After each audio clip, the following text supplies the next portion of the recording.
Well, I went and bought myself a pinch welder. I'm going to be doing the cowl, as you know, and I figured it would probably be a little bit better if I did both structurally bind and spot weld, because with the structural bind you can spot weld through it, or not spot weld but pinch weld. So I went into my favorite store and bought me a pinch welder, spot plug welder from Harbor Freight. So I'm gonna unbox it and take a look at the quality, and then after I've used it a while, I will do another review of how it actually works. So stick around.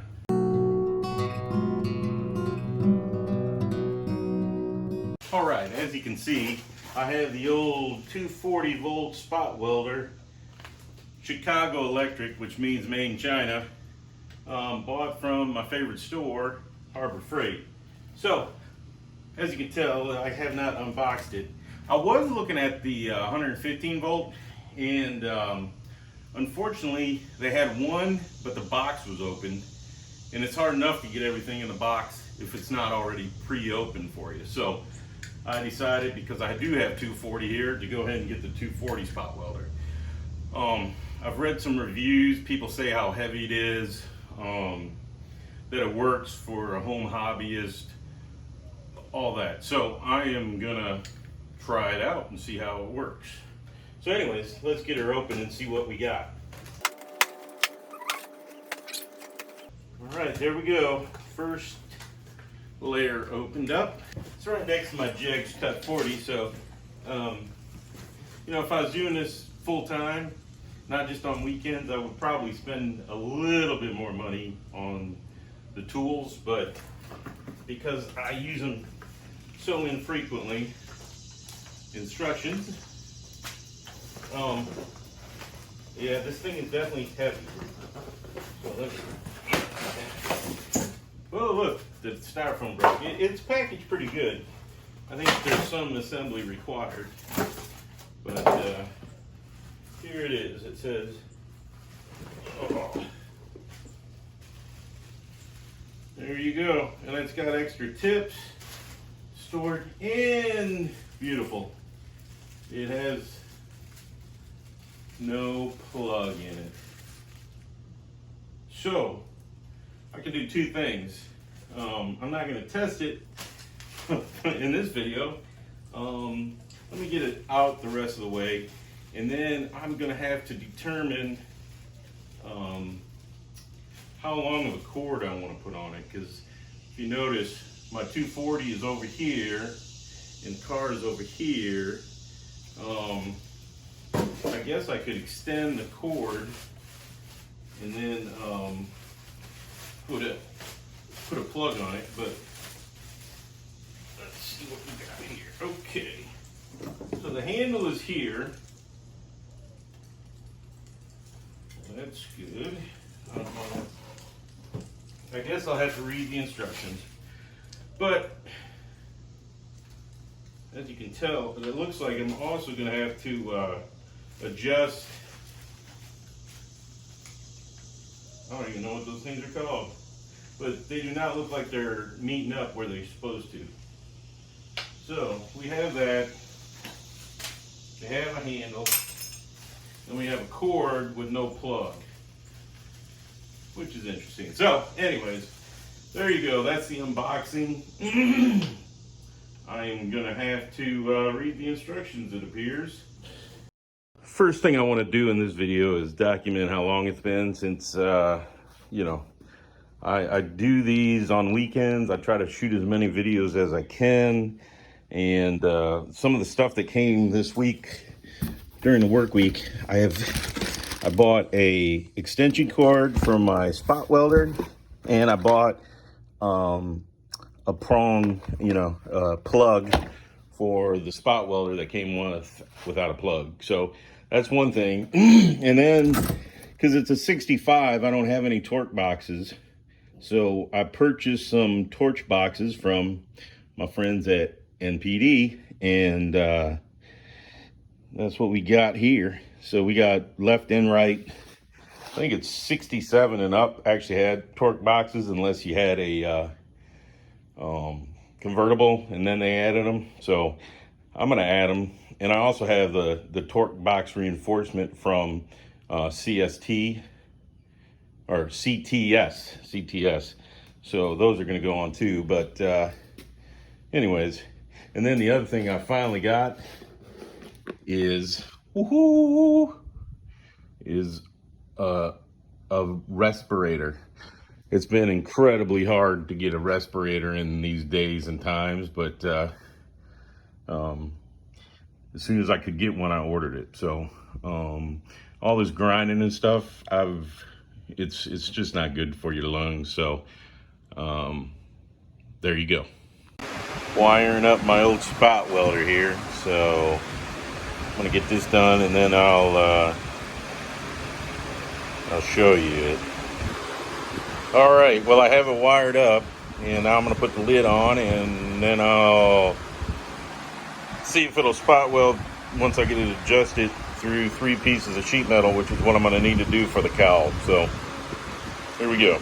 All right, it's been a week since I opened it up. I went and I during the week I got a plug for it.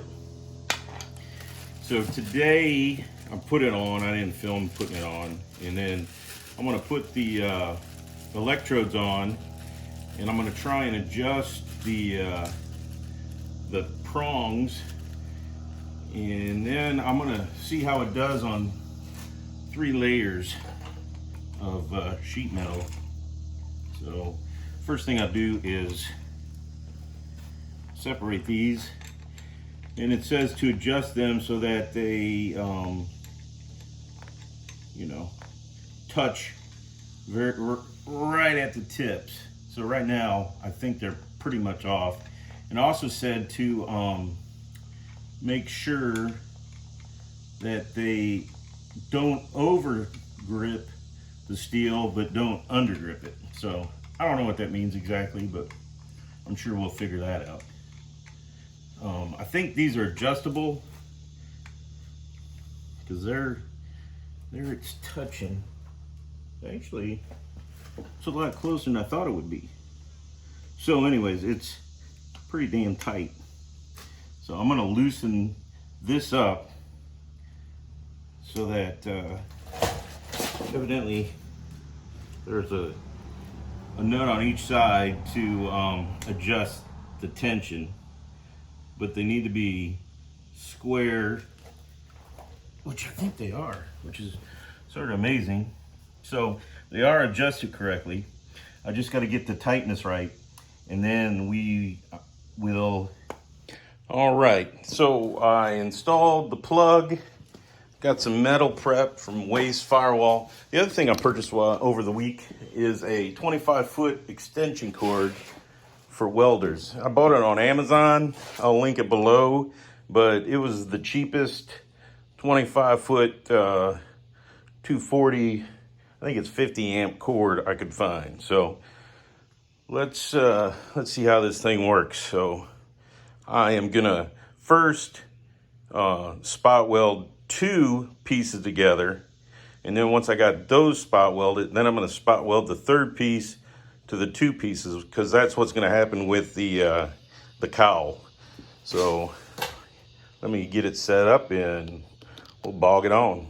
All right, so first thing I noticed is the size difference between the actual cord on the spot welder and my new extension cord. So like I said, I'm going to try and do 2 pieces first, and as you can tell, I just took some old firewall, hit it with the grinder to get it mostly cleaned off, and then we'll see how it works. But it said the amount of time you're supposed to hit it is based on thickness of metal and skill. I have 0 skill, so I am gonna do it. It says to clamp it down and then hit the button, and if you don't have it tight enough, it'll arc. And if so anyways, here we go. And 1, 2, 3, here we go. And I'm gonna count to 5. 2, 3, 4, 5.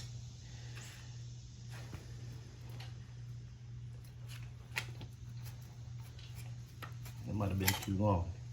Look at that. Look at that. That looks spectacular. Whew, that's cool. And it says you can file, and it's got a 50% duty cycle. So you do it for 5 seconds, then you gotta let it rest for 5. So I'm gonna try it with 4 seconds this time. Oops, I didn't have it tight enough. 2, 3, 4, stop. That time it burnt straight through. So I guess it's gotta be less than 4 seconds. So that time it got right through the whole thing. It definitely gets a good penetration on that thing. So let's try 3 pieces, see what happens. So I got the first 2 pieces welded together. Now I'm gonna put the last piece, if I can get it in there. Shit, still hot, imagine that, dumbass. And this is just a test. Okay, so there's 3 pieces in. I'm gonna do 4 seconds, see how that goes. Are you ready, set, go. 1, 2, 3, 4. Look at that pen. So there you go. I think this is gonna be the cat's meow. So there you go. Look at that. 3 pieces spot welded together. I won't have the hole that I drilled. I can still. I'm also going to use the structural bond, which has an anti-rust formula in it. So I'll have 2 things, because that you can spot weld through. So I'll have the anti-rust in there as a sealer and a bond, and then I'll do these pinch welds. So it should be pretty freaking strong. So anyways, there you go. All right, so it took a week, but I was able to finish this video. So I'm gonna edit it and get it out there. But as you can tell, it looks like this is gonna work great. It seems to be good for the home hobbyist. I think I might have to get some longer, the tongs or prongs or whatever they call them, to reach around the cowl, but we'll see what happens with that. So as always, I really appreciate everybody that supports me, copies, shares, likes, all that good stuff. As I've been doing, please subscribe. And as I've been saying in all these videos, I've got well over 1 million views, and of all the views, only 2-3% of them are by subscribers. So I got all these people that are watching that aren't subscribers. So if you're one of them, please just hit the subscribe button. I'd greatly appreciate it. So there you go. Harbor Freight looks like it's going to be a winner for me. So everybody have a great day, and thanks again.